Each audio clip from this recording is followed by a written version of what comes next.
They say a mother's love is unconditional, that it never fails, never wavers, but nobody tells you what happens when that love is used as a weapon against you. I never thought my son would look me in the eyes and smile while destroying me. But that's exactly what Jason did on Christmas Eve, standing in the doorway of what used to feel like home, watching his wife Kelsey shove a plastic grocery bag into my trembling hands. "Take your trash and get out," Kelsey hissed, her voice dripping with contempt. Inside that bag were 3 days' worth of my clothes, thrown together like garbage. No coat, no medications, just a bag that might as well have been empty for all the protection it offered against the Midwestern winter waiting outside. "Good luck surviving, Mom," Jason said, "and that smirk on his face will haunt me until the day I die." Then he took my house key, the one I'd carried for 2 years, believing this was my home too. He plucked it right off my keychain while I stood there in shock, and he locked the door behind me with a click that sounded like a gunshot in the frozen air. The snow was already falling hard. Christmas Eve in Naperville, Illinois, and I was 72 years old, standing on a porch that my money had helped build, being thrown out like the trash Kelsey said I was. Before I go any further, let me ask you something. Where are you watching this from right now? What time is it where you are? I want you to drop a comment and let me know. Because this story, what happened to me, and what I'm about to tell you, it matters. And if you're listening to this, if you're giving me your time, please hit that like button, share this with someone who needs to hear it, and subscribe, because I promise you, what comes next will change everything you think you know about family, survival, and what it means to truly save yourself. Now, back to that night. The cold hit me like a physical blow. I'm talking about the kind of cold that steals your breath, that makes your bones ache instantly. The kind of cold that kills people, especially people my age with nowhere to go and no one to call. I stood there on that porch for maybe 30 seconds, holding that pathetic bag, staring at the door. Part of me kept thinking Jason would open it again, that this was some cruel joke. That my son, my only child, the boy I'd raised alone after his father died, would remember who I was. Would remember that I was his mother. But the door stayed closed. Through the front window, I could see the warm glow of their Christmas tree, the one I'd helped decorate just 3 days earlier while Kelsey made comments about how I was doing it wrong. I could see their living room, the cream-colored furniture I'd helped pay for when they said they were in a bind last spring. I could even see Jason walking away from the door, back toward the kitchen where Kelsey's parents were probably waiting, probably congratulating themselves on finally getting rid of me. The snow was falling harder now. Big, wet flakes that stuck to everything. My thin cardigan was already soaked through. I had on house slippers, the kind with the little rubber sole that's meant for shuffling around indoors, not for walking through a blizzard. I should explain something here. I'm not a weak woman. I wasn't, anyway. I'd worked as a hospital nurse for nearly 40 years on the south side of Chicago. I'd raised Jason alone after we lost my husband. I'd survived things that would have broken other people. But standing there in that snow, watching my son choose his wife's cruelty over his own mother, I felt something inside me shatter that I didn't know could break.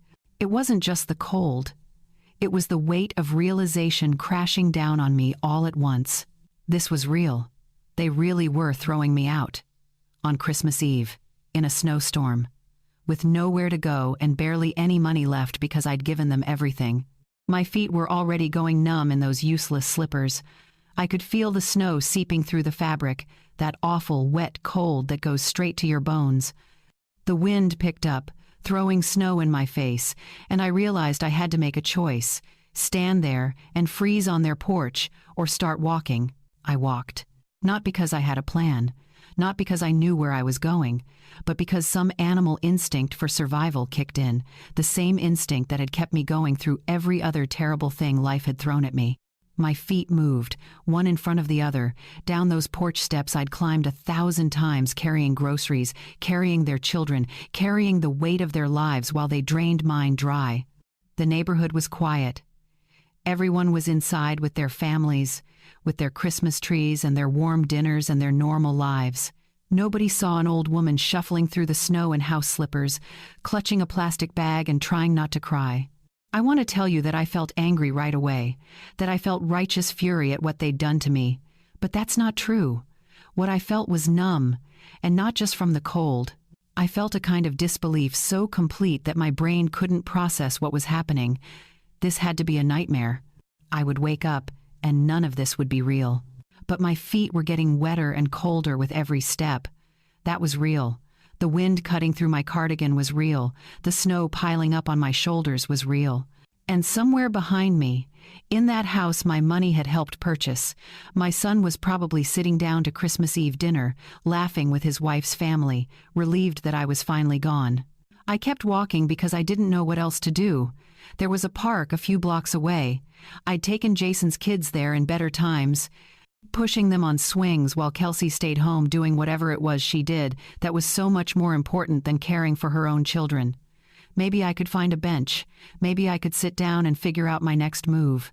Maybe I could just rest for a minute, because suddenly I was so tired. More tired than I'd ever been in my entire life. Tired in my soul. The snow kept falling, and I kept walking, and that tiny flicker of survival instinct that had gotten me off their porch was starting to fade. Because the truth was settling in now, heavy and cold as the snow itself. I had nowhere to go. No money. No friends in Naperville because they'd isolated me so completely.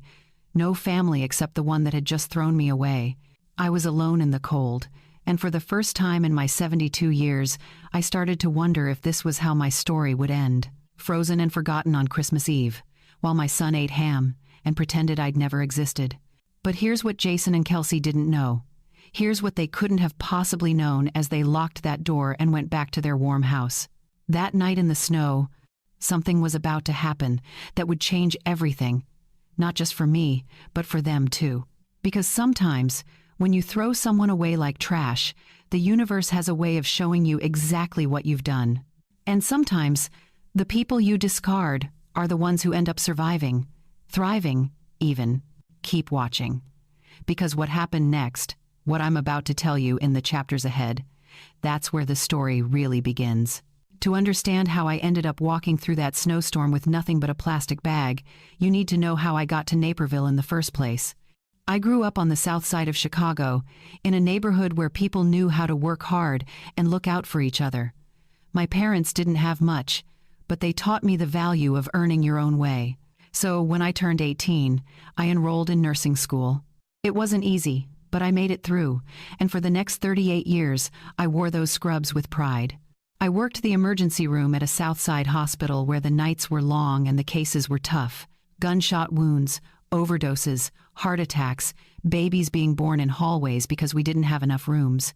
I saw humanity at its absolute worst and its absolute best, and I learned something important during those years: how to survive, how to stay strong, and how to care for people even when they didn't deserve it.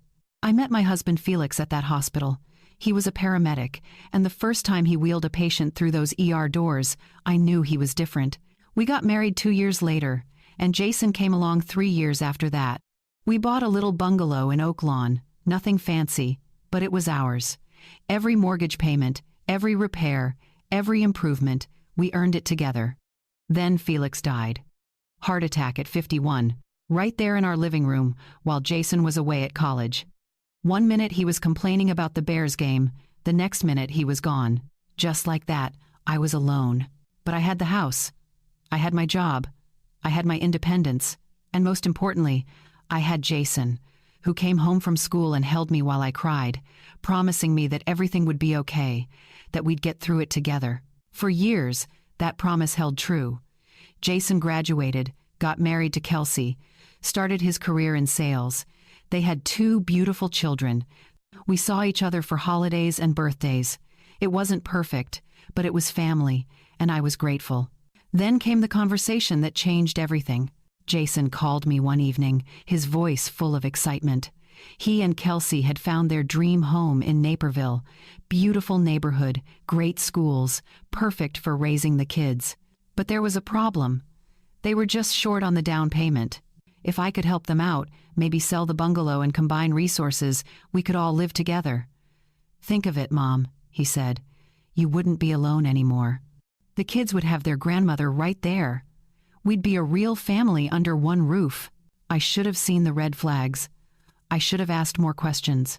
But I was lonely in that bungalow without Felix, and the idea of being close to my grandchildren, of being needed again, it was too tempting to resist.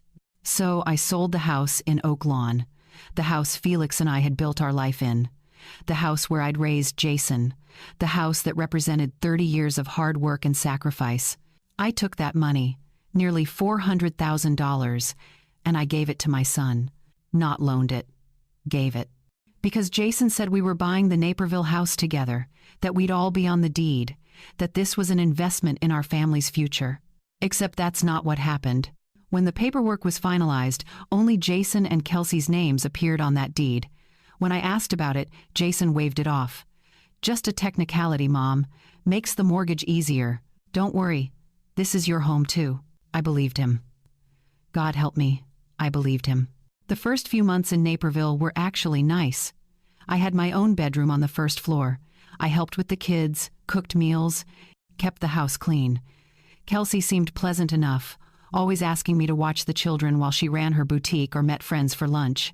Jason worked long hours, but when he came home, he'd give me a hug and thank me for everything I did.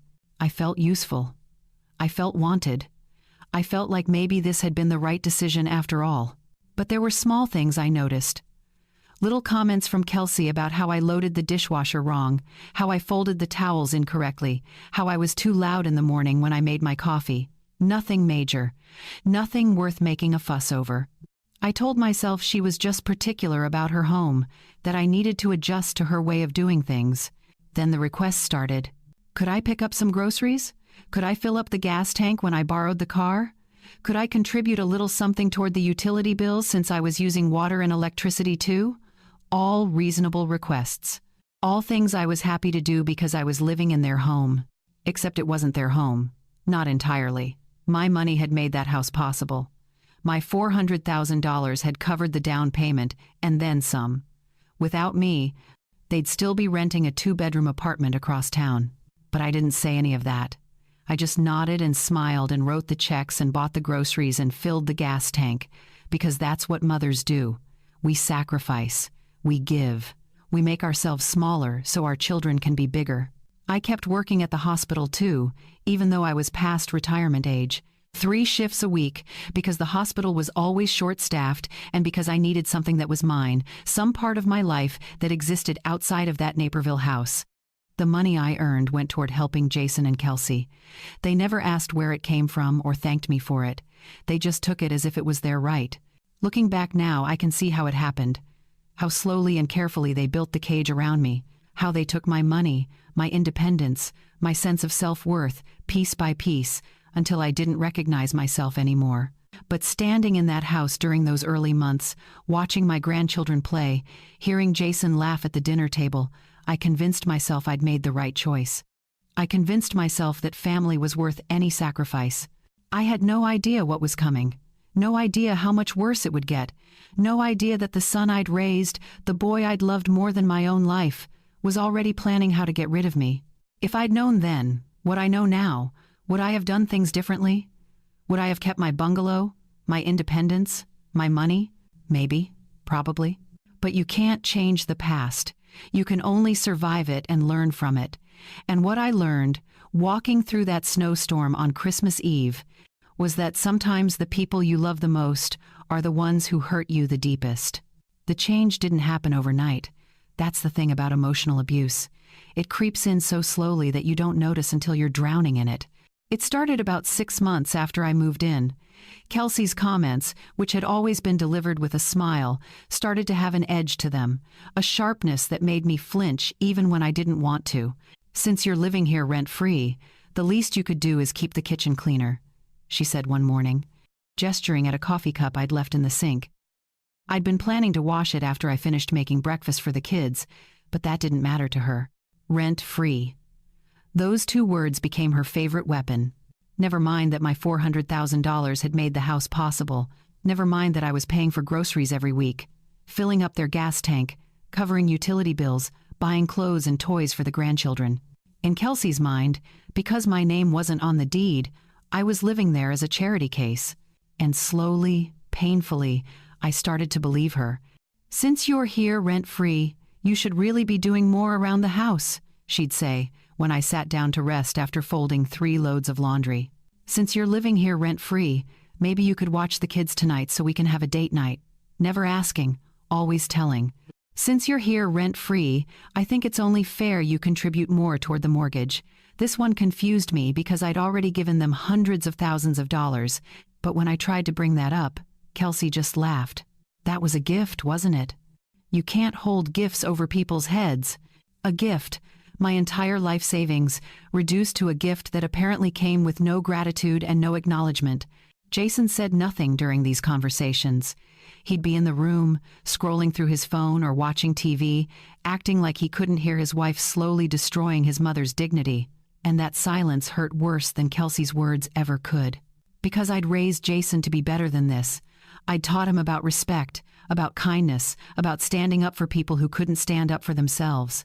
But somewhere along the way, between marrying Kelsey and building his life in Naperville, my son had forgotten those lessons. Or maybe he'd never really learned them at all. The childcare became a daily expectation.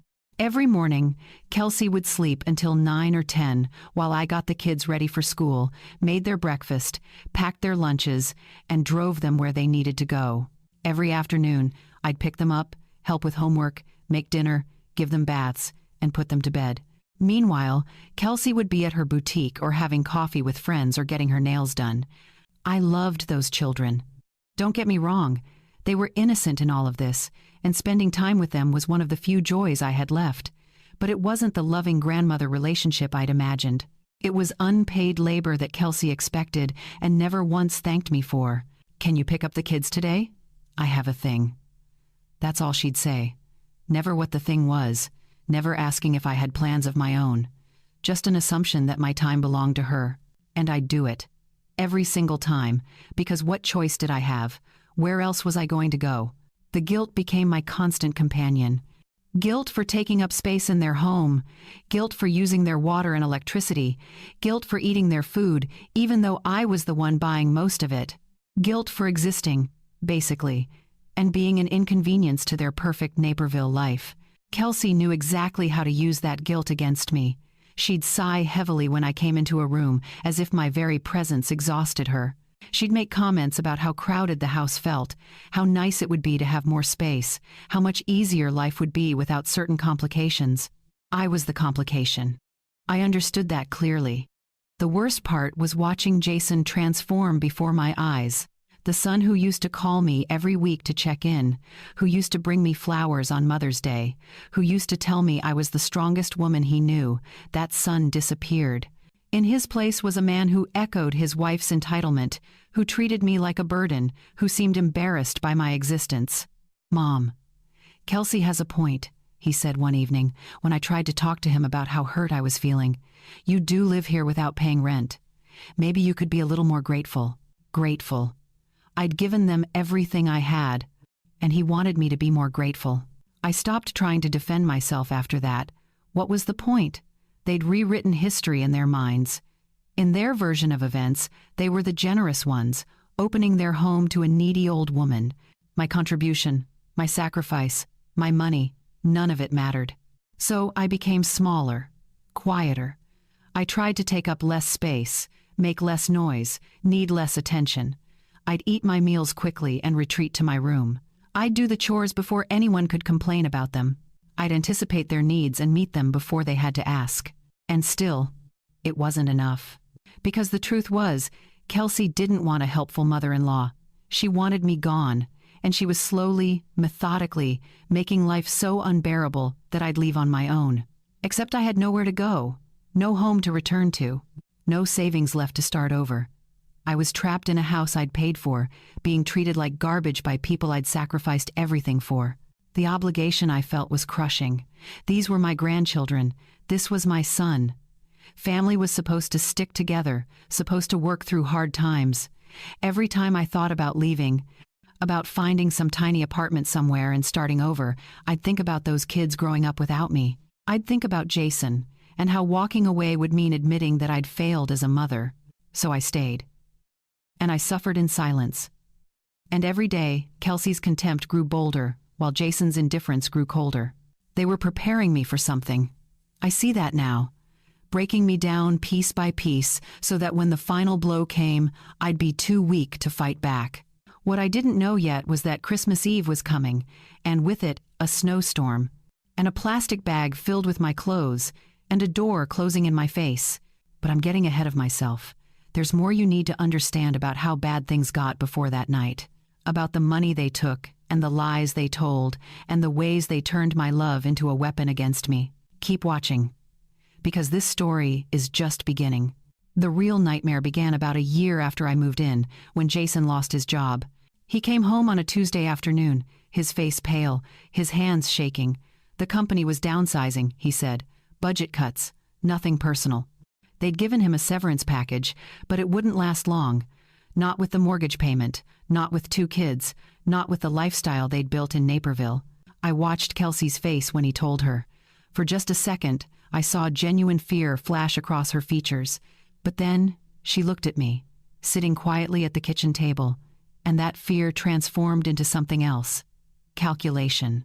Well, she said slowly, her eyes never leaving mine, I guess we all need to pitch in more now. I was still working my 3 shifts a week at the hospital.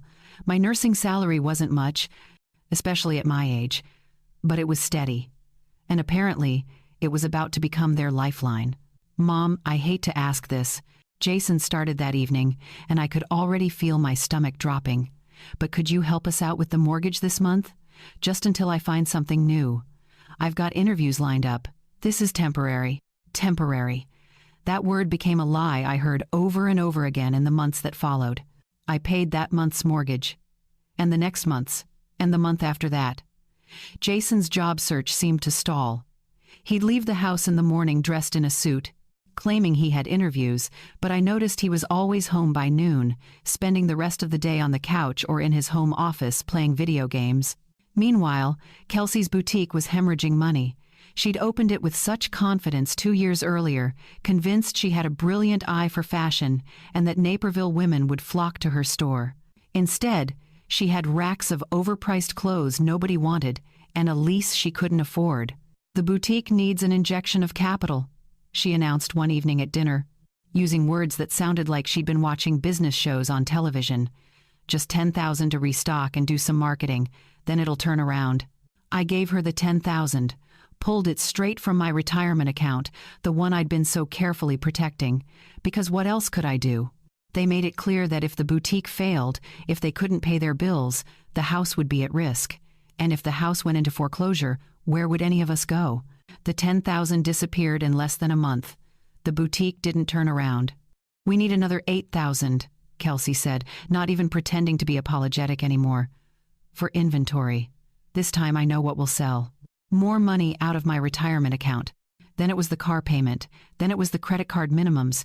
Then it was the kids' private school tuition that Kelsey refused to let them leave because what would people think? Every emergency landed on me. Every crisis became my responsibility to solve. And slowly, methodically, my savings account dwindled down to nothing. But the worst part, the part that still makes my blood run cold, was the accounts they put in my name. Mom, we need you to co-sign on this credit card, Jason said one afternoon, sliding papers across the kitchen table. Our credit is tapped out, but yours is still good. We'll pay it off. You won't be responsible for anything. It's just a technicality. I signed, because he was my son, and I trusted him. Then there was another card, and another, and a personal loan from a bank I'd never heard of. Each time, Jason assured me it was temporary, that they'd take over the payments, that my name was just there to help them qualify. Within 6 months, I had over $40,000 in debt attached to my name. Debt I hadn't created, purchases I hadn't made. But according to the law, it was all mine. When I finally worked up the courage to confront them about it, Kelsey's response made me feel like I'd been punched in the stomach. Are you seriously complaining right now? She said, her voice sharp as glass. You want your grandkids without a roof over their heads? You want them out on the street because you're too selfish to help your own family? Selfish. That word hung in the air like poison. Think about what you're saying, Jason added, and his voice was so cold, so distant. These are your grandchildren, your flesh and blood, and you're worried about money? What kind of grandmother does that? I wasn't worried about money. I was terrified. Terrified because my entire life savings was gone. Terrified because I was 71 years old with debt I couldn't pay off. Terrified because I'd worked for nearly 40 years, survived on my own after Felix died, and now I had nothing to show for it except bills in my name and a family that treated me like an ATM. But they knew exactly what to say to shut me down. They knew exactly which buttons to push. If you really loved them, Kelsey would whisper, you'd do whatever it takes to protect them. And I did love them. Those children were innocent in all of this. They didn't ask for financially irresponsible parents. They didn't ask to be used as emotional leverage. So I kept quiet, kept paying, kept signing whatever papers they put in front of me. The hospital became my only escape. Those 3 shifts a week were the only time I felt like myself, like I had value beyond my bank account. But even that was getting harder. I was tired all the time. Bone tired. The kind of exhaustion that comes from carrying too much weight for too long. My coworkers noticed. Are you okay? They'd ask, and I'd smile and nod and lie. Because what was I supposed to say? That my son was draining me dry? That my daughter-in-law treated me like an inconvenient checkbook? That I was trapped in a house I'd paid for but didn't own? The shame was overwhelming. I'd spent my whole life being strong, being independent, being the one other people leaned on. Now I was the victim, the fool. The pathetic old woman who'd let her family take advantage of her. My self-worth eroded with every passing day. I started to believe what they implied in their comments and their contempt, that I was a burden, that I was lucky they let me stay, that without them, I'd be nothing. I stopped looking at myself in the mirror, stopped caring about my appearance, stopped caring about much of anything except getting through each day without causing problems. That's what they'd done to me. Taken a woman who'd survived 40 years in an emergency room, who'd raised a child alone, who'd built a life from nothing, and reduced her to a shell. A ghost haunting the rooms of a house that her own money had built. But here's what I didn't know yet. Here's what was coming that I couldn't have seen through the fog of exhaustion and shame. They weren't done with me. Not even close. Because once they'd drained my bank account, once they'd put debt in my name, once they'd taken everything I had to give, they were going to take one more thing. My presents. They were going to throw me away like garbage on Christmas Eve. And I was going to end up in the snow with nothing but a plastic bag and the clothes on my back. But sometimes, when you lose everything, when you hit the absolute bottom, that's when something in you finally breaks free. That's when you realize you have nothing left to lose. And that's when you become dangerous. Not because you want revenge, but because you finally remember who you used to be. The conversation happened on a Sunday morning in early December. I was making pancakes for the kids, something I did every weekend because it was one of the few things that still brought me joy. Watching their faces light up when I put the plate in front of them, hearing them say thank you in their sweet little voices, it reminded me that not everything in that house was poisoned. Jason and Kelsey came into the kitchen together, which should have been my first warning. They never presented a united front unless they wanted something. "Mom, we need to talk," Jason said, and his tone made my hands freeze over the griddle. They sat down at the kitchen table and gestured for me to join them. I turned off the stove and sat, my heart already racing because I just knew, this was going to be bad. "We've been thinking a lot about the living situation," Kelsey started, her voice taking on that fake sympathetic tone she used when she wanted to pretend she cared. "And we think it might be time to explore other options for you." Other options. The words hung in the air like a threat. "What kind of other options?" I asked, though part of me already knew. "There's a really nice retirement community near Joliet," Jason said, and he couldn't even look at me while he said it. "We went and toured it last week. It's got activities and nurses on staff and other people your age. We think you'd be much happier there." Happier. As if my happiness had ever been their concern. "You went and looked at it without telling me?" My voice came out smaller than I intended. "We didn't want to get your hopes up until we knew it was feasible," Kelsey said smoothly. "And the good news is, they have an opening. You could move in as early as next month." Next month. 4 weeks away. They'd already planned this, already made decisions about my life without including me in any of it. "I don't understand," I said, though I understood perfectly. "I thought this was my home too. I thought we were a family." Kelsey's expression shifted, the fake sympathy melting away to reveal the irritation underneath. The truth is, your presence here has been really stressful for our marriage. Jason and I need our space. We need to focus on our relationship and our children without the added complication of a third generation in the house. A complication. That's what I'd become. A complication to be solved, a problem to be relocated. Mom, you have to understand, Jason said, finally meeting my eyes. This isn't about you. It's about what's best for everyone. You'll be around people your own age. You won't have to worry about cooking or cleaning. It'll be like a vacation. A vacation in a facility near Joliet that I hadn't chosen, paid for with money I didn't have, away from the grandchildren I loved and the son I'd sacrificed everything for. How much does this place cost? I asked, because that seemed like an important detail they were conveniently leaving out. Jason shifted uncomfortably. It's about $1,800 a month for a basic room. But you have your Social Security, and we thought you could pick up some extra shifts at the hospital to cover the difference. $1,800 a month. On top of all the debt they'd put in my name. On top of everything else I'd already given them. And they expected me to work more, at 71 years old, to pay for my own exile. What if I don't want to go? The question came out as barely a whisper. Kelsey's face hardened. Then we have a problem, don't we? Because this is our house, and we get to decide who lives here. And frankly, we've decided that this arrangement isn't working anymore. Our house. Not my house, even though my $400,000 had made it possible. Even though I'd paid their mortgage for months. Even though my name was on credit cards and loans that financed their lifestyle. None of that mattered because I wasn't on the deed.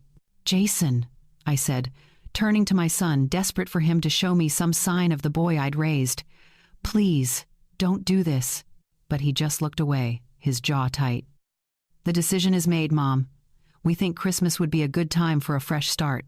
That gives you a few weeks to get your things together. Christmas. They wanted me gone by Christmas. The heartbreak that washed over me in that moment was unlike anything I'd ever felt. Worse than losing Felix. Worse than any pain I'd experienced in 71 years. Because this wasn't death or accident or fate. This was choice. My son was choosing to throw me away. I gave you everything, I said, my voice breaking. The house in Oak Lawn, my savings, my retirement. I've paid your bills, watched your children, done everything you asked, and this is how you repay me? See? This is exactly the problem, Kelsey snapped. You're always throwing that in our faces, always acting like we owe you something. That money was a gift. You chose to give it. Nobody forced you. I gave it because you said we were family. Because you said this was my home too.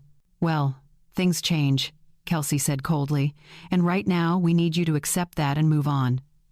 The facility in Joliet is perfectly adequate. You should be grateful we found something in your price range. Grateful. That word again. The word they'd been using to bludgeon me into submission for months. I looked at Jason. Really looked at him, searching for any trace of the son I remembered. The boy who used to hold my hand in grocery stores. The teenager who came to me when he had problems. The young man who cried in my arms when his father died. But that person was gone. In his place sat a stranger who'd learned to value money and comfort over loyalty and love. A man who'd let his wife convince him that his own mother was disposable. When do I have to leave? I asked finally. Because what else was there to say? Christmas Eve would be ideal, Kelsey said, as if she was discussing dinner plans. My parents are coming to visit, and it would be nice to have a clean house without extra people around. Extra people. I wasn't family anymore. I wasn't even a person with feelings and rights. I was extra, unnecessary, in the way. I stood up from that table and walked to my room, my legs shaking so badly I could barely stay upright. Behind me, I heard Kelsey say something to Jason, heard them laugh about something, heard life continue on as if they hadn't just destroyed me. That's when I understood the full scope of what they'd done. They hadn't just taken my money. They'd taken my home, my dignity, my sense of self. They'd systematically broken me down until I believed I deserved this treatment. And now they were throwing me away like I'd never mattered at all. Christmas Eve was 3 weeks away. 3 weeks to figure out how I was going to survive. 3 weeks to pack up what remained of my life and disappear into a facility in Joliet where I'd spend my remaining years alone. 3 weeks until the night it would all come crashing down in ways none of us could predict. Those 3 weeks passed in a blur of dread and denial. I'd look at apartments online during my breaks at the hospital, searching for something, anything I could afford on what little remained of my Social Security after paying the minimums on the debt they'd saddled me with. But everything was too expensive, or too far away, or required deposits I didn't have. The facility in Joliet kept calling. Jason had given them my number without asking. They wanted to schedule a move-in date. They wanted paperwork. They wanted money up front that I didn't have. I stopped answering my phone. The house grew colder as Christmas approached. And I don't just mean the temperature. Kelsey barely spoke to me except to make demands. Jason avoided me entirely. Even the kids seemed distant, probably picking up on the tension even if they didn't understand it. I kept hoping something would change. That Jason would remember who I was, who he used to be. That Christmas morning would come and we'd somehow find our way back to being a family. But Christmas Eve arrived, and with it came Kelsey's parents. They pulled up in their luxury sedan at 3 in the afternoon, and I watched from my bedroom window as Kelsey rushed out to greet them. Her mother was wearing a fur coat. Her father carried in shopping bags from expensive stores. They looked like people who'd never struggled a day in their lives. I stayed in my room as they settled in, not wanting to cause problems, but around 5 o'clock, my stomach started growling. I hadn't eaten since breakfast, and I thought maybe I could slip into the kitchen, make myself a sandwich, and disappear back to my room before anyone noticed. I was wrong. I walked into the kitchen in my bathrobe, the soft blue one I'd had for years, just planning to be quick and quiet. But Kelsey was there with her mother, both of them drinking wine and laughing about something. The laughter stopped the second they saw me. "Seriously?" Kelsey said, her voice sharp with disgust. "You're walking around in your bathrobe with guests in the house?" "I was just getting something to eat," I said quietly. "I'll only be a minute." "That's not the point," her mother chimed in, looking me up and down like I was something dirty. "It's Christmas Eve. We have company. And you're wandering around like you live here." "I do live here," I wanted to say. Or I did. But the words stuck in my throat. "Go back to your room," Kelsey ordered. "We're preparing dinner, and we don't need you in the way." "I haven't eaten since this morning," I said, hating how small my voice sounded. "I just need to make a quick sandwich." "There's nothing for you to eat," Kelsey snapped. "Everything in this kitchen is for dinner tonight. For our family dinner, which you're not part of." The words hit me like a slap. Not part of the family, said out loud in front of her mother, on Christmas Eve. "Kelsey, that's my food too," I said, finding a tiny spark of courage. "I bought those groceries last week." "Oh, here we go again," Kelsey said, turning to her mother with an exasperated expression. "Do you see what I have to deal with? Everything is, I paid for this and I bought that." She acts like we owe her something just because she helps out occasionally. Helps out occasionally, as if I hadn't paid their mortgage, their bills, their credit cards, as if I hadn't given them my entire life savings. "Kelsey, please," I said, my eyes filling with tears. "I'm just hungry. I'm not trying to cause a problem." "You are the problem," Kelsey shouted, and her voice was so loud that Jason came running from the living room with her father right behind him. "What's going on?" Jason asked. "Your mother is walking around in her bathrobe making my parents uncomfortable," Kelsey said, "and she's complaining about the food situation again. I've had enough of this." Jason looked at me, and for just a second, I thought I saw something in his eyes. Hesitation, maybe. A flicker of the son I used to know. But then he looked at Kelsey, at her parents standing there watching, and I saw him make his choice. "Mom, you need to go back to your room," he said. "Jason, I'm hungry. I just want to eat something."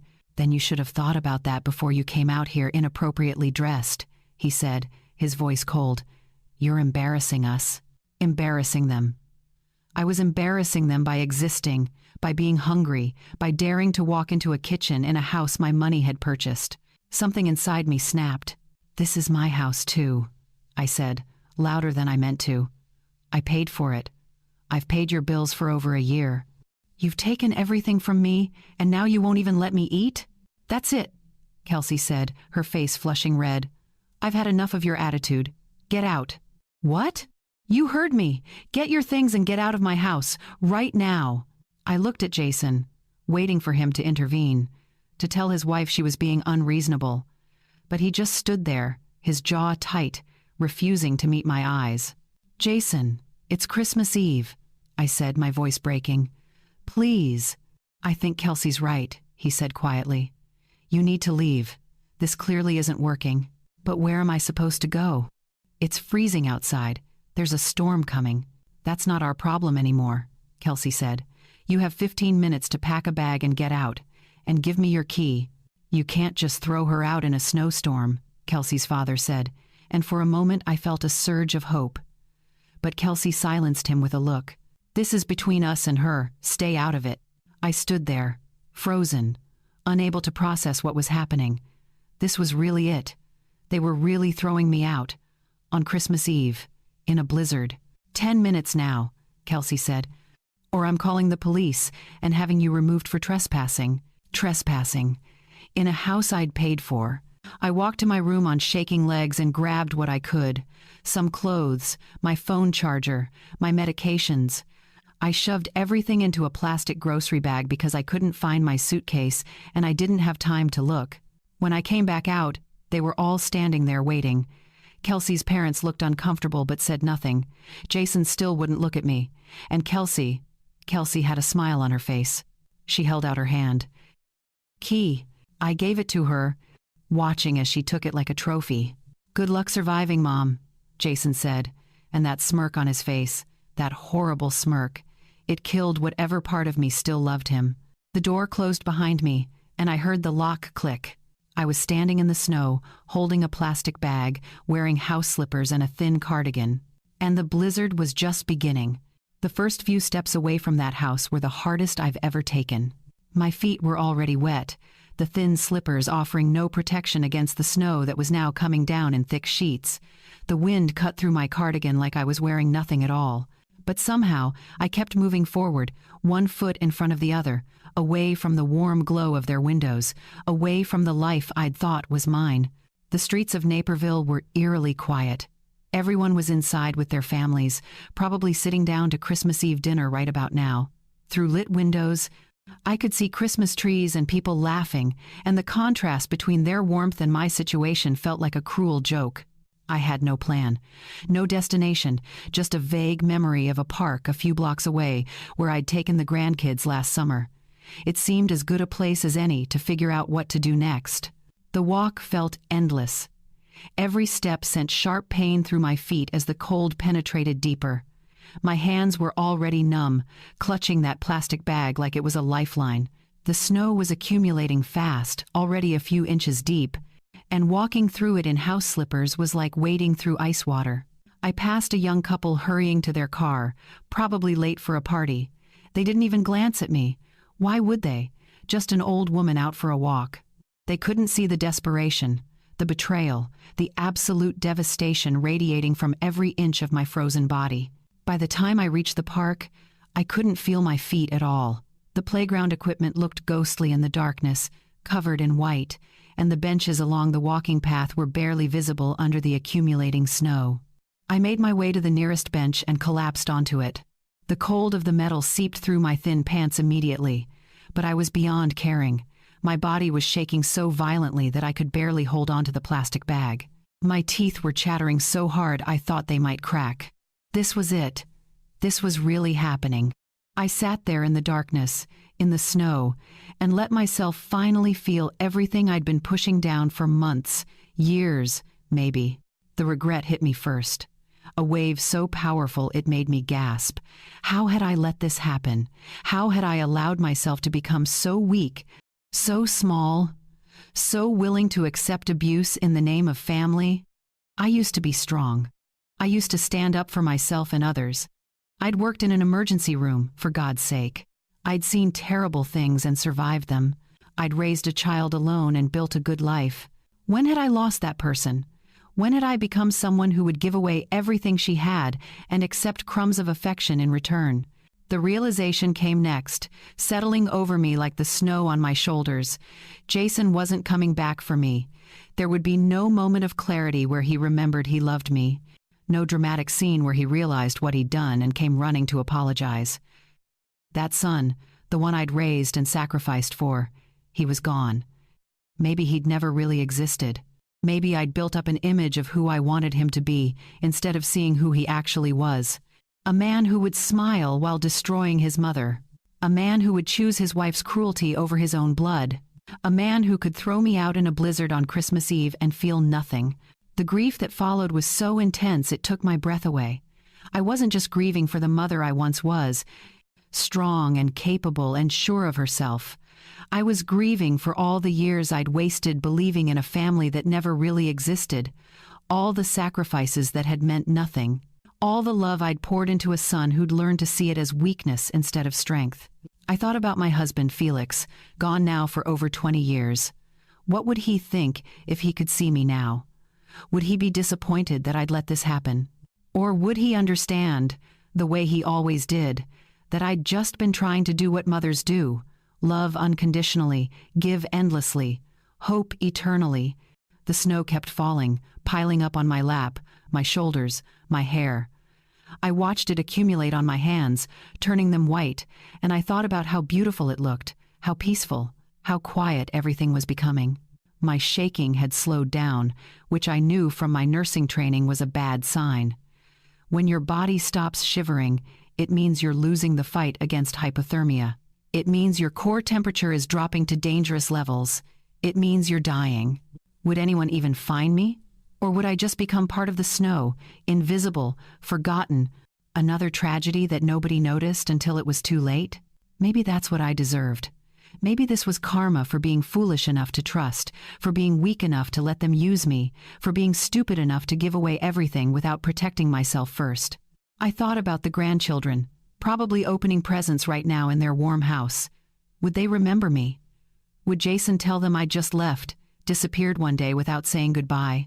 Would they grow up thinking their grandmother hadn't loved them enough to stay? The irony made me want to laugh, but I was too cold, too tired. I'd loved them too much, that was the problem. I'd loved all of them too much, and it had destroyed me. My eyes were getting heavy. The cold didn't hurt anymore, which my nurse brain recognized as another terrible sign. I was shutting down. My body was giving up, conserving what little warmth remained for my vital organs, sacrificing my extremities first. How long had I been sitting here? Minutes? Hours? Time had lost all meaning in the white darkness. I let my eyes close for just a moment, thinking about all the things I'd never do now, never see another sunrise, never read another book, never feel warm again, never have the chance to rebuild, to become that strong woman again, to prove that I was more than what they'd reduced me to. Such a waste. 71 years of life, ending on a park bench in Naperville because I'd loved the wrong people. But then something made me open my eyes again. Some instinct, some stubborn part of me that wasn't quite ready to give up. And that's when I saw her. A figure stumbling through the snow, moving erratically, wrong somehow. Even through the darkness and the falling snow, I could see something was terribly wrong. She was barefoot. My brain, sluggish from the cold, took a moment to process what I was seeing. A young woman, maybe in her late 20s, was stumbling through the snow in what looked like an evening gown. The fabric was thin, completely inappropriate for this weather, and it was soaked through, clinging to her body. But what made my heart stop was her feet.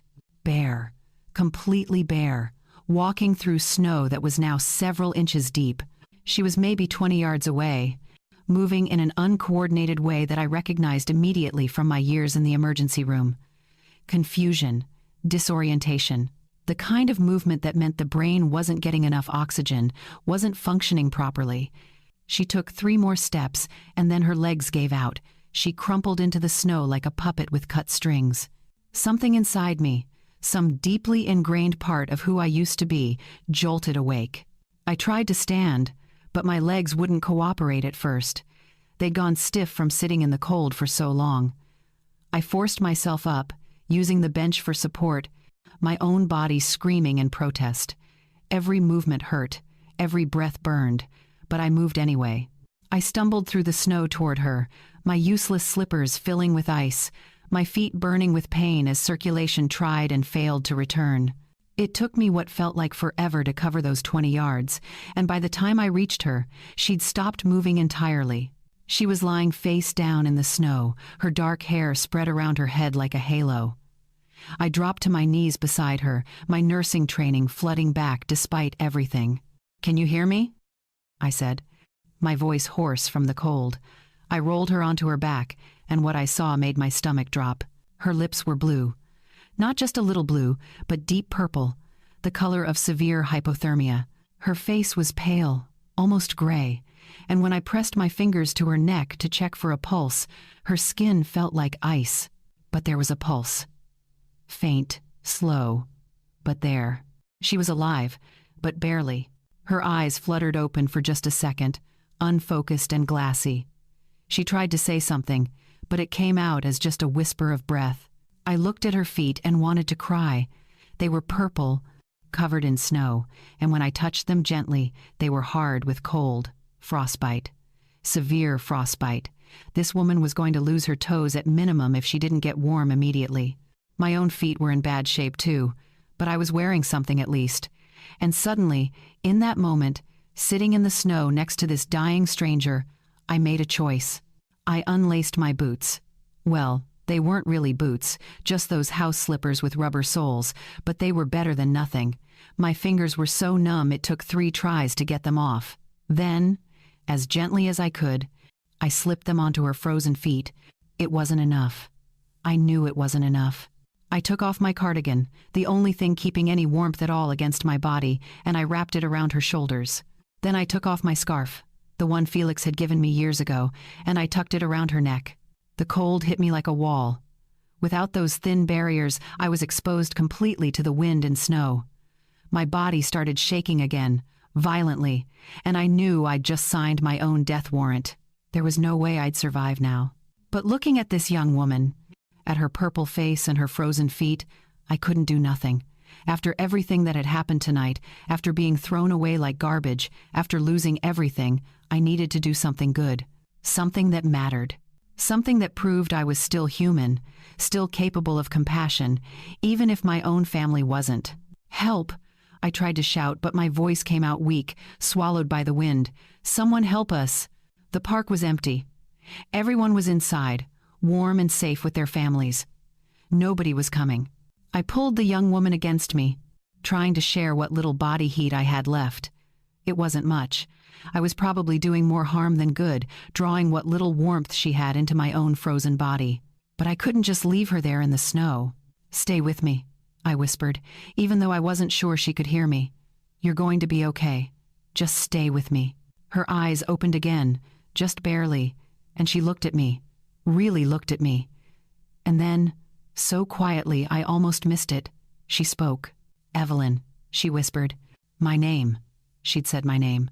"How do you know my name?" I asked. But she'd already closed her eyes again.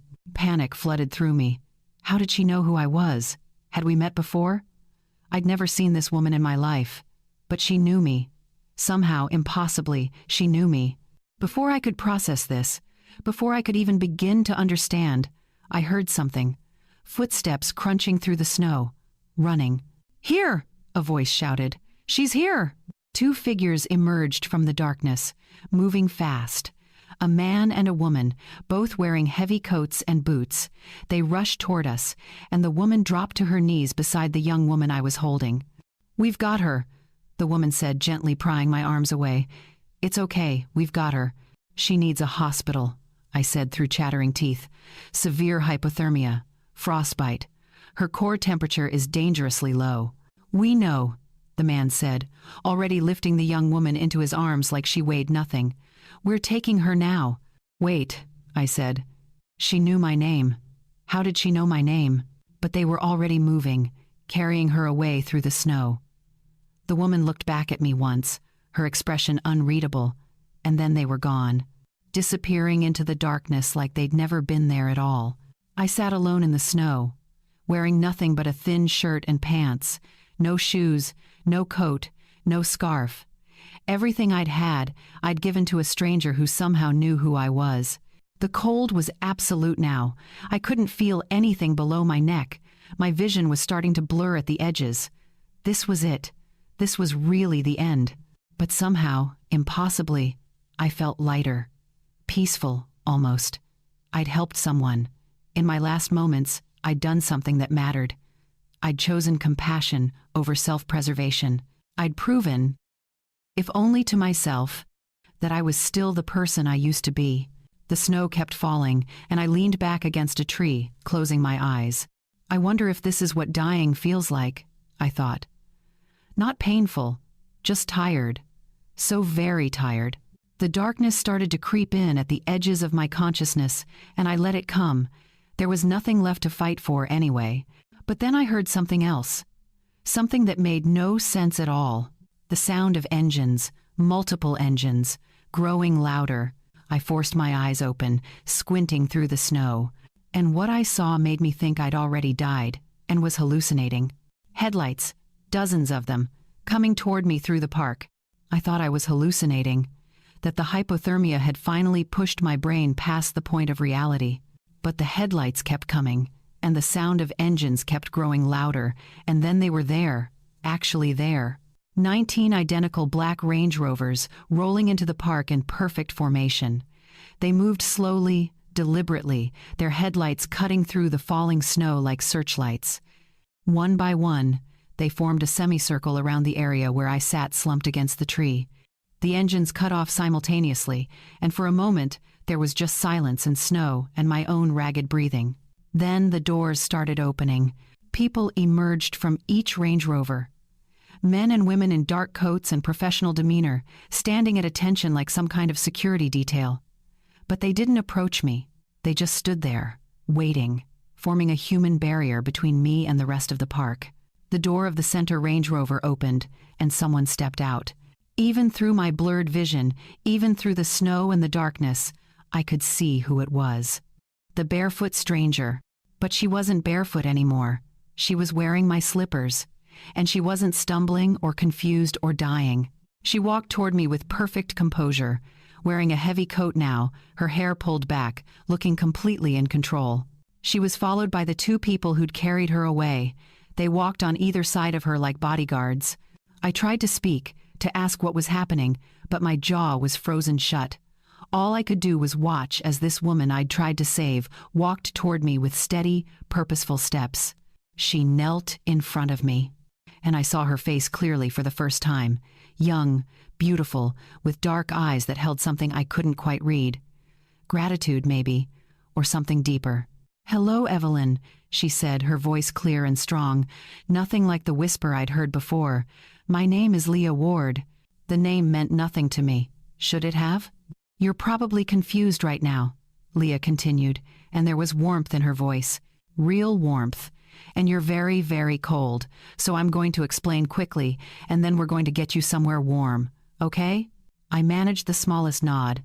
"Every Christmas Eve for the past 7 years, I do something my therapist probably wouldn't approve of," Leah said.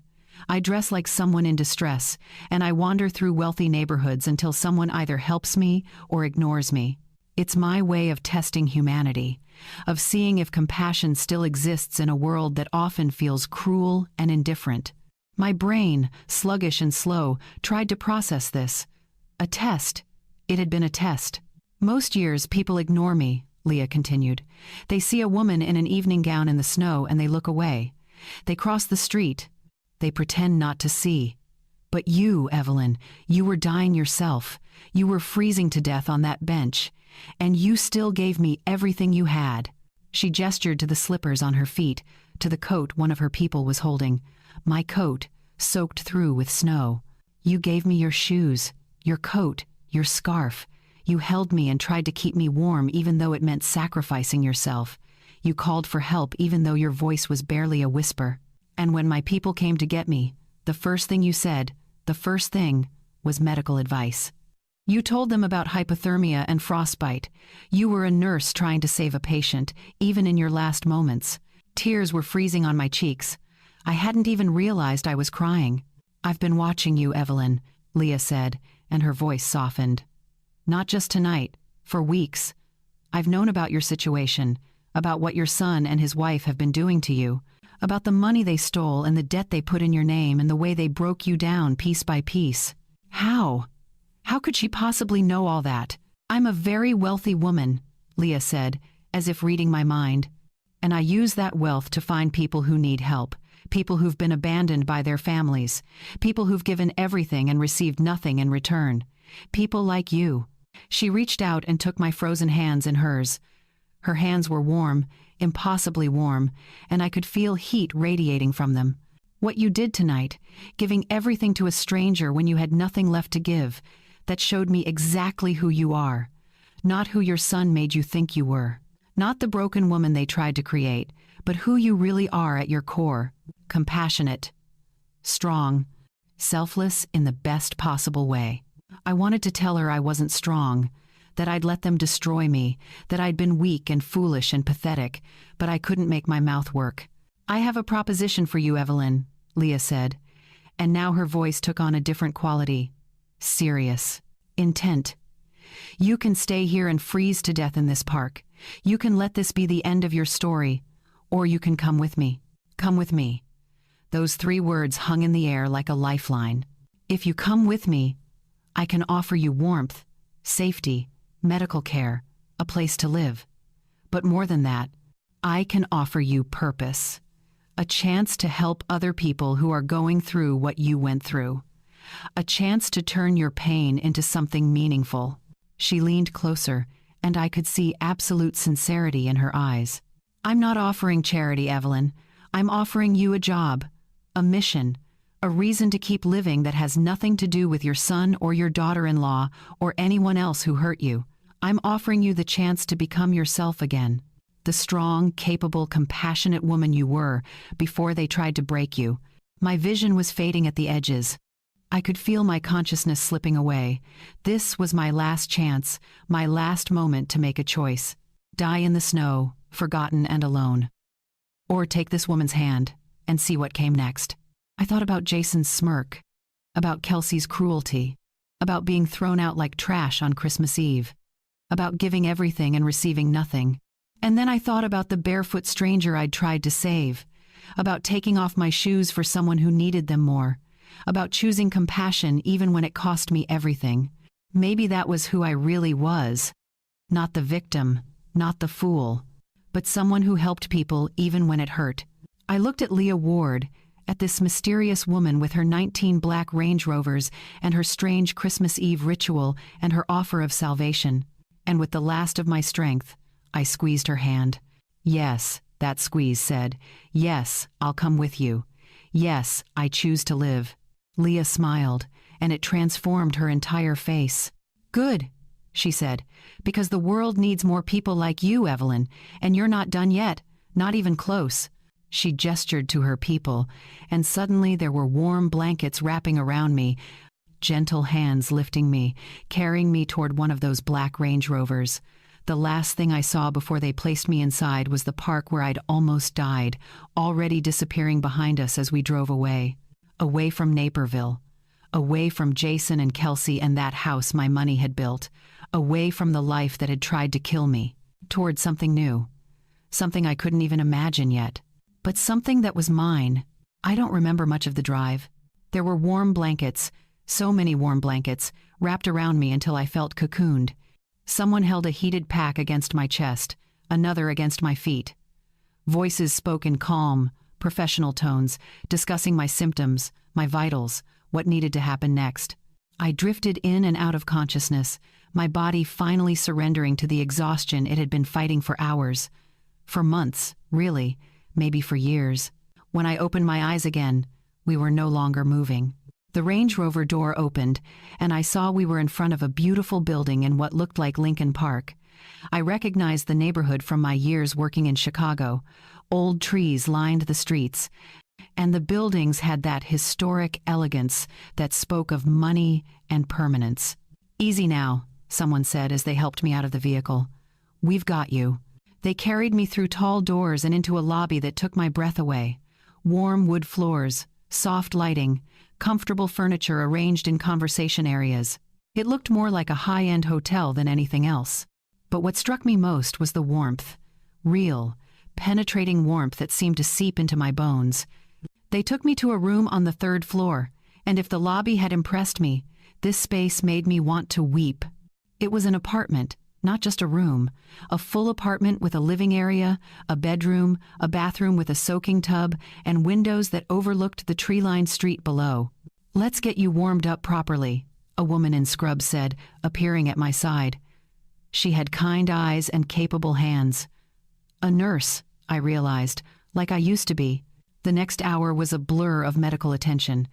They examined my feet, my hands, checking for frostbite damage. They wrapped me in more heated blankets. They gave me warm liquids to drink, slowly, carefully, raising my core temperature at a safe pace. They monitored my heart rate, my blood pressure, all the things I would have done for a hypothermia patient in my ER. I was the patient now. It felt strange. "You're going to be okay," the nurse said, and I heard genuine relief in her voice. Another hour in that cold, and we'd be having a different conversation.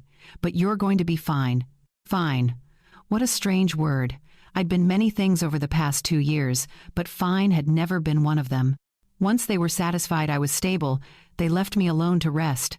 I lay in that comfortable bed with its soft sheets and warm blankets, staring at the ceiling, trying to process everything that had happened.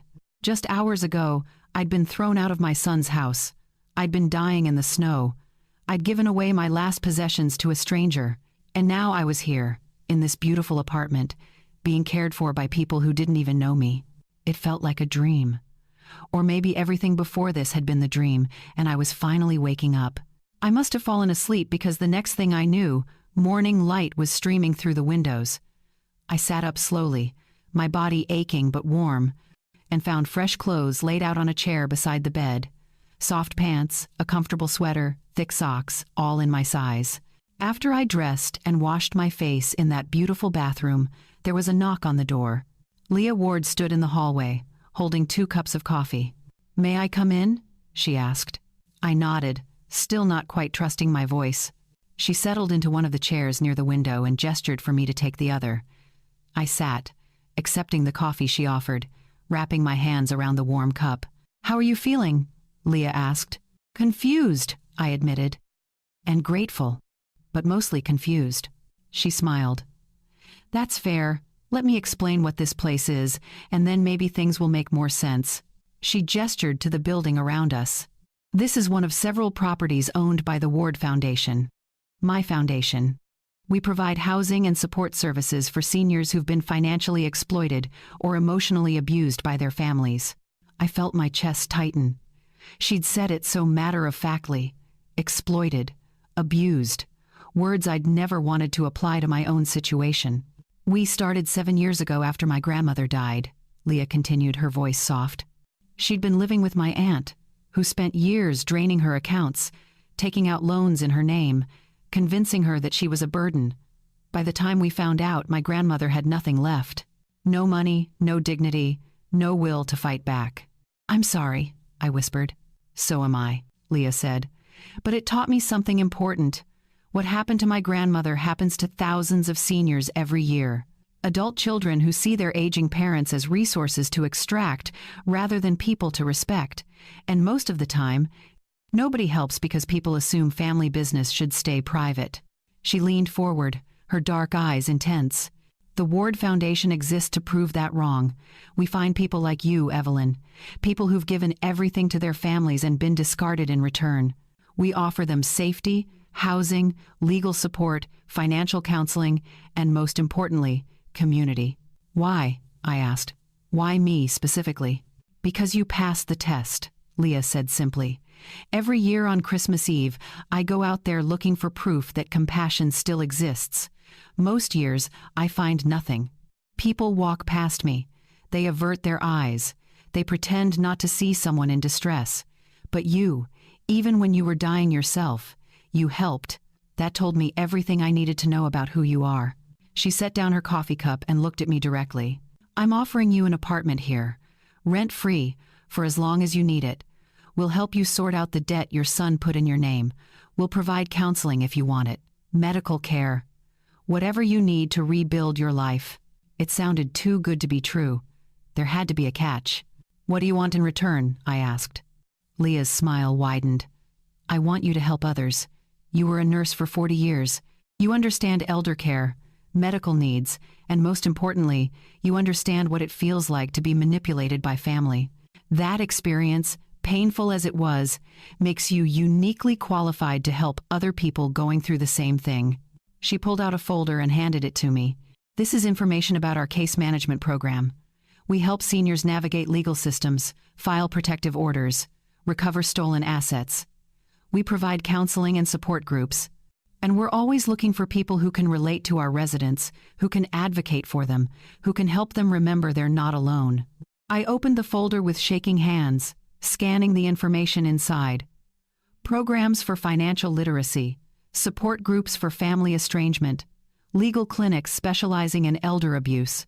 It was comprehensive and professional, and exactly what I wish had existed when I needed it. You don't have to decide right now, Leah said gently. Take time to heal. Get your strength back. But know that there's a place for you here, Evelyn. Not just as a resident, but as part of our mission. I looked at this young woman who'd tested me in the snow, who'd built an entire foundation to help people like me, and I felt something I hadn't felt in years. Hope. I want to help, I said, my voice stronger than it had been in months. I want to be part of this. Leah reached across and squeezed my hand. Good. Because you're exactly the kind of person we need. As she stood to leave, I had one more question. Does Jason know where I am? Her expression shifted, becoming carefully neutral. No. And he won't, unless you want him to. You're safe here. Evelyn, completely safe. He has no power over you anymore. After she left, I sat by the window, looking out at the Chicago streets below. Somewhere across this city, in Naperville, Jason and Kelsey were probably waking up to Christmas morning, opening presents, eating breakfast, going about their lives as if they hadn't thrown a woman out to die the night before. They thought I was gone, disappeared, maybe even dead. But I was here, alive, warm, safe.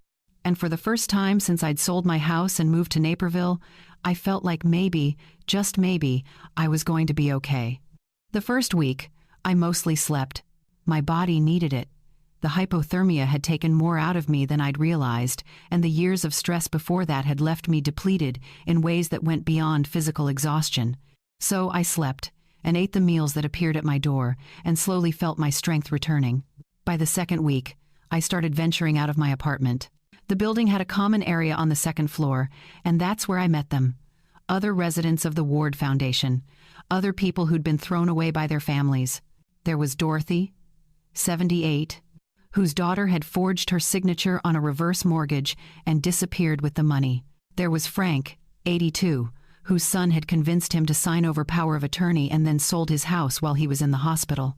There was Patricia, 69, whose entire family had systematically drained her retirement account over 5 years, always with a new emergency, a new crisis, a new reason why she had to help. Their stories were my story. Different details, same pattern. Family members who saw love as leverage and loyalty as weakness.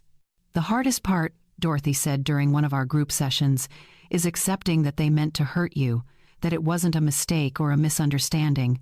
They knew exactly what they were doing. I understood that completely. The mental gymnastics I'd done trying to excuse Jason's behavior, trying to blame Kelsey entirely, trying to convince myself that my son still loved me somewhere deep down. The truth was simpler and more painful. He'd chosen to hurt me, repeatedly, deliberately. Leah ran some of the group sessions herself, and watching her interact with the residents, I started to understand her better. This wasn't just a charity project for her. This was personal. This was her way of saving her grandmother retroactively by saving everyone else. "You're not responsible for fixing broken people," she said during one session. "Your job is to protect yourself and establish boundaries. Love doesn't require sacrifice to the point of self-destruction." Those words hit me like a revelation. I'd spent my whole adult life believing that good mothers sacrificed everything, that love meant giving until you had nothing left. But Leah was saying something different. She was saying that self-preservation wasn't selfish, that boundaries weren't betrayal. It was a hard lesson to learn at 71, but I was trying. By the third week, Leah asked me to sit in on intake interviews. "We're screening a new resident," she explained. A woman whose family has been financially exploiting her. I think hearing from someone who's been through it might help her feel less alone. The woman's name was Grace, and she was 65, with kind eyes and shaking hands. She told us her story in a quiet voice, about a son who'd moved in after his divorce, who'd promised it was temporary, who'd slowly taken over her finances until she had nothing left. I saw myself in every word she spoke. "They make you feel like you're being dramatic," Grace said, tears running down her face. "Like you're selfish for wanting your own money, your own space, your own life. They make you feel like you're the problem." "You're not the problem," I said, and my voice came out stronger than I expected. "They are. And you're not alone. What they did to you, it's abuse, financial abuse, emotional abuse, and you didn't deserve any of it." Grace looked at me like I'd handed her a lifeline, and I realized something important. My experience, painful as it was, had value. I could use it to help others, to validate their feelings, to show them that survival was possible. After that, I became more involved in the Foundation's work. Leah asked for my input on intake procedures. How do you assess whether someone is being exploited? What warning signs should case managers look for? How do you help someone who's been conditioned to defend their abuser? I knew the answers because I'd lived them. I helped develop safety protocols.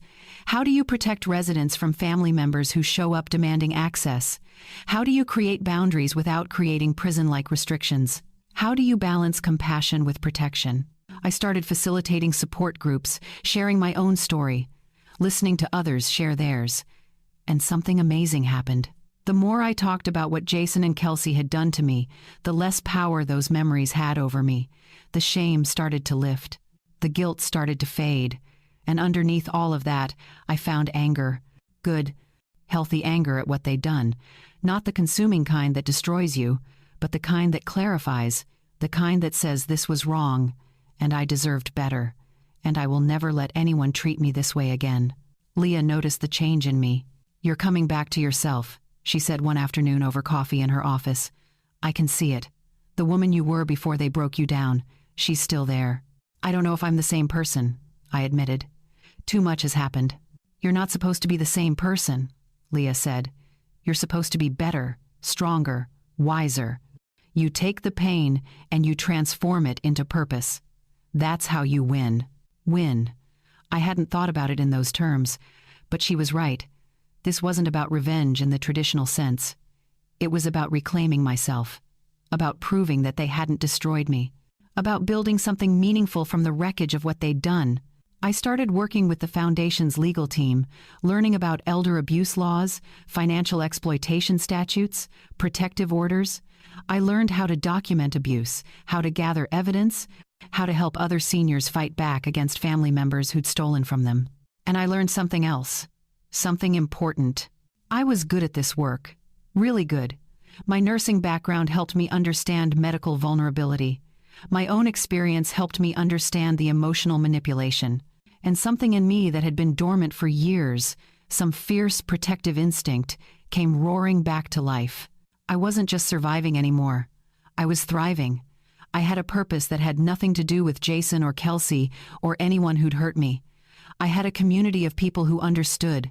I had meaningful work that made a difference. And I had something else too. Something I'd lost along the way in Naperville. I had myself back. The woman who'd worked emergency rooms for 40 years. The woman who'd raised a child alone.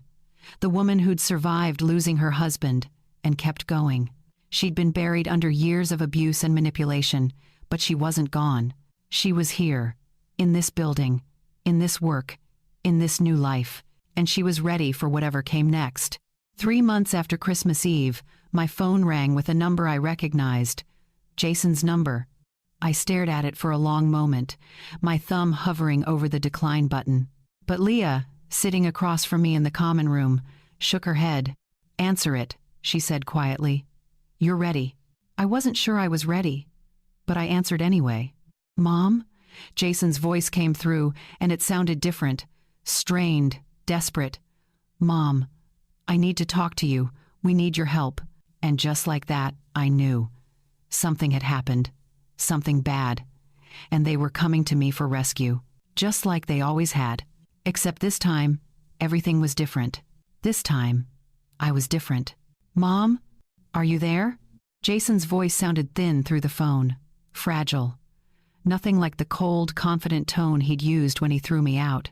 I took a breath before answering. I'm here. Thank God. Relief flooded his voice. Mom, we need to talk. It's important. Can we meet somewhere? I looked at Leah, who was watching me with calm, supportive eyes. She nodded slightly. All right, I said. There's a coffee shop on Clark Street, tomorrow at 2. I gave him the address and ended the call before he could say anything else. The old Evelyn would have asked what was wrong immediately, would have rushed to offer help before even hearing the problem. But the new Evelyn, the one who'd spent 3 months rebuilding herself, knew better. Whatever crisis they had, it wasn't my emergency anymore. The next day, I arrived at the coffee shop 15 minutes early and chose a table near the window. Leah had offered to come with me, but I'd declined. This was something I needed to do alone. Jason walked in at exactly 2 o'clock, and I barely recognized him. He looked terrible. His clothes were wrinkled, his face drawn, his eyes carrying the weight of someone who hadn't slept properly in weeks. He spotted me and hurried over, sliding into the chair across from me. Mom, I'm so glad you're okay, he started. We've been trying to find you for months. Nobody knew where you went. I was worried sick. Worried sick. The words would have meant something once. Now they felt hollow. What do you need, Jason? He flinched at my directness. Can't I just be happy to see you? I said nothing, just waited. He crumbled quickly. Okay, you're right. We have a problem. A big problem. The house is in foreclosure. The bank is taking it next month. Kelsey's boutique went bankrupt. I still haven't found steady work. We're drowning, Mom. The credit cards are maxed out. The cars are about to be repossessed, and we have nowhere to go. I see. I know I messed up, he continued, words tumbling out faster now. I know Christmas Eve was wrong.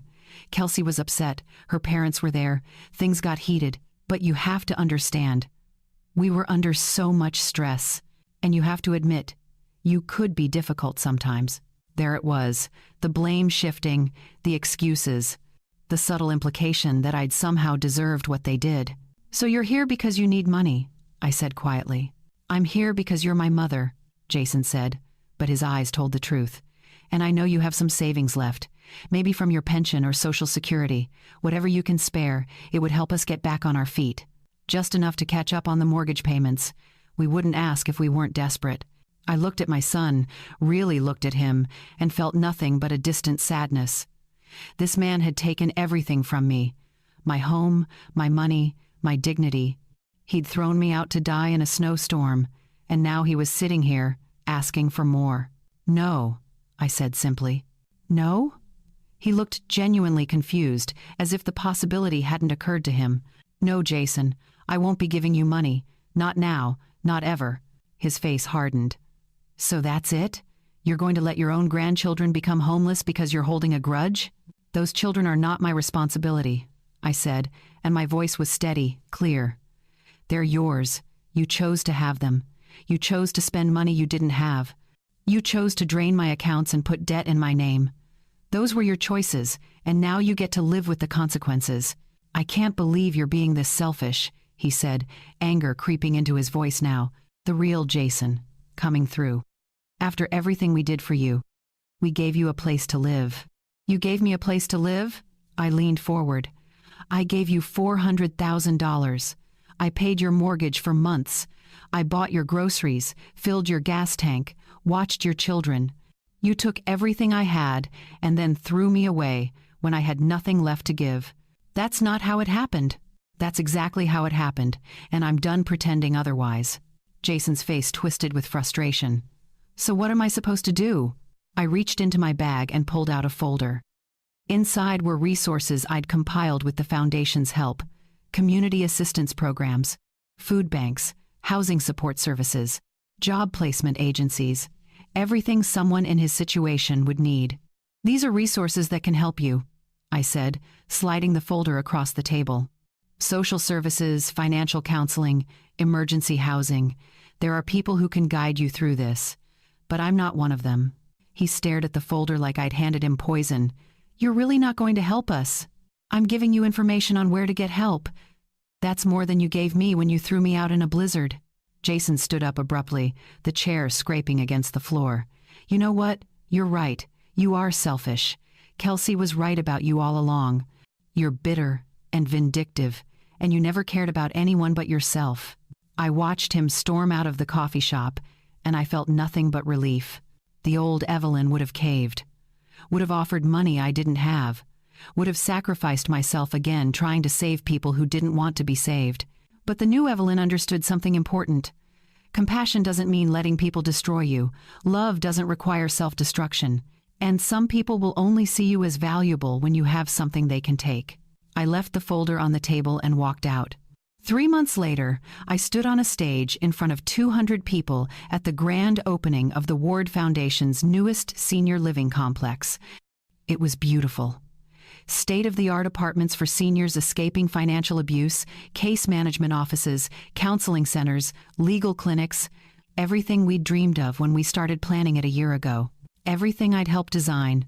When I was thrown out of my son's house on Christmas Eve, I said into the microphone, my voice carrying across the crowd, I thought my life was over.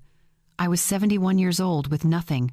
No home, no money, no family. I was ready to die in the snow. The audience was silent, listening. But someone saw me that night. Someone who understood that dignity isn't given by family. It's not something that can be taken away by people who claim to love you. Dignity is something you choose for yourself every single day when you refuse to accept treatment that diminishes you. I saw Leah in the front row, smiling with pride. This building represents that choice.